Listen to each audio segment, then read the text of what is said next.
Senate Republicans have blocked a bill that would have created an independent bipartisan commission to investigate the January 6th Capitol riot. A vote to advance the legislation failed by 54 to 35 on Friday. 60 votes were needed for it to pass the benchmark in the evenly divided Senate, which means 10 Republicans needed to support the bill, but only 6 of them voted in favor. Kris Van Cleave has the latest from Capitol Hill. Nearly 5 months after the attack on the Capitol, which Senate Republicans condemned at the time as an assault on democracy, many of those same senators today blocked the approval of a 9/11-style commission to investigate how it happened. The motion is not agreed to. I'm just terribly disappointed that so many Republicans refuse to even look at a bipartisan, down-the-middle look at it because they're afraid of Donald Trump. Donald Trump is a bane to our democracy. The former president has called for Republicans to kill the commission, which would have explored his role that day. The panel would have given both parties subpoena power and delivered a report by the end of the year. But it only got 6 of the 10 GOP votes needed to proceed. One was Alaska's Lisa Murkowski, who said her colleagues were only thinking about re-election. Truth is hard stuff, but we've got a responsibility to it. Many Republicans have since downplayed the events of January 6th, with some even claiming there was never an insurrection.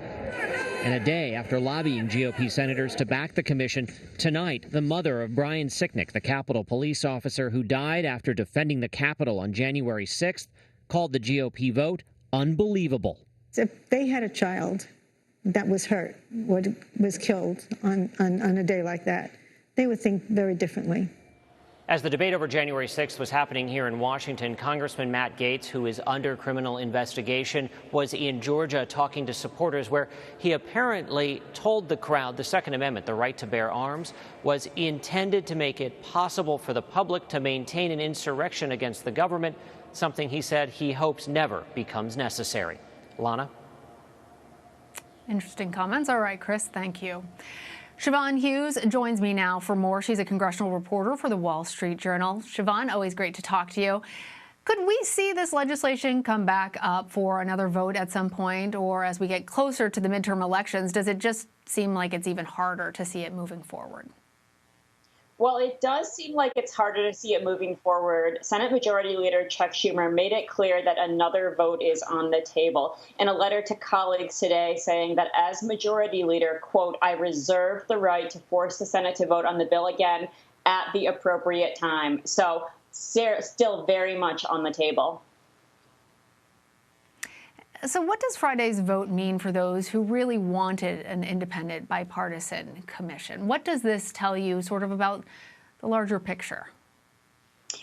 That it's going to be very difficult to get an independent investigation. There are currently numerous and disparate congressional investigations underway, but no committee is pulling together the entire picture. And so it's going to be very, very difficult without something independent. That said, House Speaker Nancy Pelosi has certainly held out the possibility of a select committee, something that, similar to after the incident at the Benghazi embassy, would focus on the January 6th attack. But because that would be created by Nancy Pelosi, that would be seen as very much a partisan probe led by a Democratic chairman. And so certainly nothing of the bipartisan nature that might have a better chance at inspiring public confidence in the findings. Yeah, I want to ask you more about that, Siobhan, because as you heard Kris reminding us, lawmakers on both sides of the political aisle were initially in support of creating a commission in the aftermath of January 6th. So, I'm hearing from some viewers who don't understand really why GOP members changed their minds on this. Help us understand it.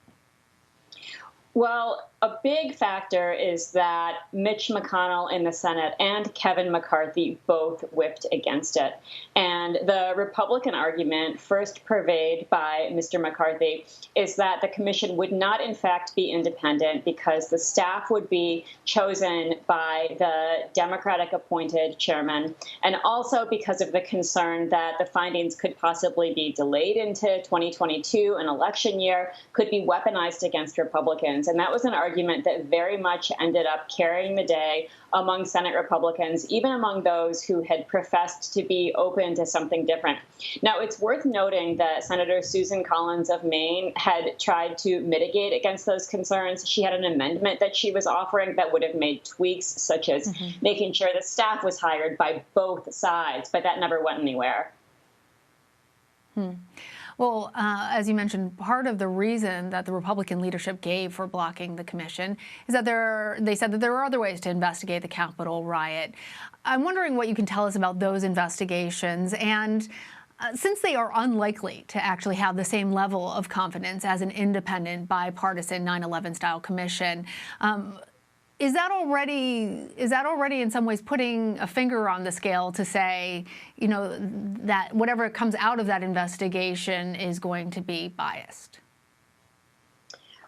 Well, whatever comes out of these investigations in Congress will, at a minimum, have a muddied picture. And so, for example, even now, there's a highly anticipated report that's due out from both the Senate Rules Committee and the Homeland Security Committee. But that's been delayed because they can't even agree on bipartisan findings. And so whatever comes out is going to end up being diluted, weakened, neutered because of the political environment into which it will enter. All right. Siobhan Hughes, thanks for joining us. Good to be here.